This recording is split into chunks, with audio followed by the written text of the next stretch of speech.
Hello. આજે વાત કરવી છે અત્યારે ફ્રોડની બહુ સાયબર ફ્રોડ બહુ વધી રહ્યો છે. અને એમાં કેવું કે અત્યારે સોશિયલ મીડિયા પર ગમે ગમે એ રીતે વોટ્સએપ છે એના રીતે તમને ક્યાંક ને ક્યાંક લિંક મોકલવામાં આવે છે. અત્યારે તાજો જ કિસ્સો કહું, હમણાં લગભગ 4 વાગે જ મારી અંદર એક અત્યારે લિંક આવી હતી. હવે લિંક એને મોકલી હશે, જે અંદર મારી અત્યારે એક જોબ કરે છે ને એક ભાઈ નીતિન કરીને છે, એને જ લિંક મોકલેલી.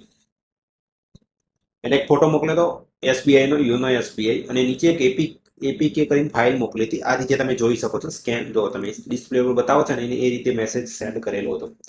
અને આ જે એને મેસેજ મોકલ્યો એટલે મેં તો ઓપન ના કર્યો, પણ એક બીજા ભાઈએ કીધું ભાઈ આ તમને મેસેજ આવે. મેં કીધું હોવા, એટલે ઓપન ના કરતા, પણ ભૂલથી મારા ટચ થઈ ગયો તો પણ ઓપન થઈ ગયું. પણ મેં એને ઓપન ના કરી, ખાલી ડાઉનલોડ થઈ જાય. હવે પાછળ લખ્યું એપીકે. એવું નહીં કે નવા નંબર પરથી, અજાણ્યા નંબર પરથી તમારે એવી કોઈ ફાઇલ આવશે, પણ એનો વોટ્સએપ હેક કરીને તમારા જે સંબંધી મિત્રો ફેમિલીમાં હશે ને એ લોકો તમને મોકલશે. એટલે તમને એમ લાગશે કે આને કંઈક મોકલ્યું, ચલાવતા જોઈ લઉં. એટલે એમાં લખી દઉં કે આ આધાર એસબીઆઈ આધાર કાર્ડ અપડેટ માટેનું. એટલે તમે ઓપન કરવાના જ, તમારું ખાતું હશે તો. એ જ નંબર જો તમારા એકાઉન્ટ આધાર કાર્ડ સાથે લિંક હશે ને તો ખાતું કદાચ સાફ તો થઈ જશે. જે બી ઓટીપી હશે સીધા એનો અંદર જ આવશે. એટલે તમારું વોટ્સએપ બ્લોક કરી નાખશે 2-3 દિવસ માટે, પછી ઓપન કરી નાખશે એ લોકો જ. જો કદાચ દિવસ મારી અંદર મોકલી તો પણ મારું એ નંબર એકાઉન્ટ સાથે આધાર સાથે લિંક નથી. બીજો નંબર છે ને એ નંબર યુઝ નથી કરતો, કોઈને આપતો જ નથી. એટલે તમે એ રીતે પણ યુઝ કરી શકો. જે બી આધાર કાર્ડ, ઈમેલ આઈડી હોય કે તમે કોઈ બી કોન્ટેક્ટ નંબર હોય બેંકમાં આપેલો હોય, નંબર ખાલી એને બેલેન્સ ના કરી રાખો, ખાલી બંધ રાખીને વોટ્સએપ ખાલી વાપરશો તો ચાલશે. બહાર કોઈને આપવાનું જ નહીં. એટલે જેથી કરીને આવા ફ્રોડમાં તમે બચી શકો.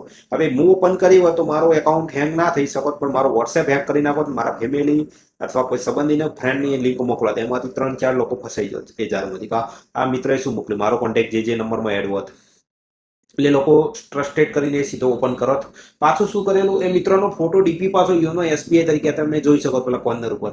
એ રીતે પાછો એ લોકો મૂકી જ હોય છે. પાછા ગ્રુપમાં હતો તો ગ્રુપમાં આખું આઇકોનિક રીતે એનું બદલી નાખ્યું. ગ્રુપમાં મેસેજ કર્યો, એનું ડિસ્પ્લે ઉપર જે આ જે પ્રોફાઇલ ફોટો હતો એ પણ બદલી નાખ્યો હતો. એટલે આ લોકો જેન્યુઅન રીતે કેટલું વિચારીને અંદર બધું ચેન્જીસ કરી નાખ્યું છે થોડા ટાઈમમાં. હવે બધા લોકો મેં અત્યારે ફ્રોડમાં ચાલે છે. એટલે એપિક કે કરીને કોઈ બી ફાઇલ આવે ને ક્યારે ઉપર નહીં કરવાનું. કોઈ બી ફાઇલ આવે એને 100 વાર વિચાર કરવાનો. પીડીએફ હોય તો કોઈ વાંધો નહીં, પણ એપીકે કરીને આવશે ને ગ્રુપમાં હશે તો બી આવી જશે. પેલો મોબાઈલ હેક થઈ ગયો એટલે બધું એના પાસે ડેટા હશે, એટલે ગ્રુપમાં પેલું મોકલશે. ગ્રુપમાં કેવું હોય કે લોકો જે ગ્રુપમાં સીધું ટચ કરી દે છે. એવામાં જ લોકો સીધા ફસાઈ જાય છે. એટલે ઓપન કરતા એપીકે ફાઇલ હોય તો તરત તમારી અંદર આવો તો ડિલીટ કરી દેજો બસ.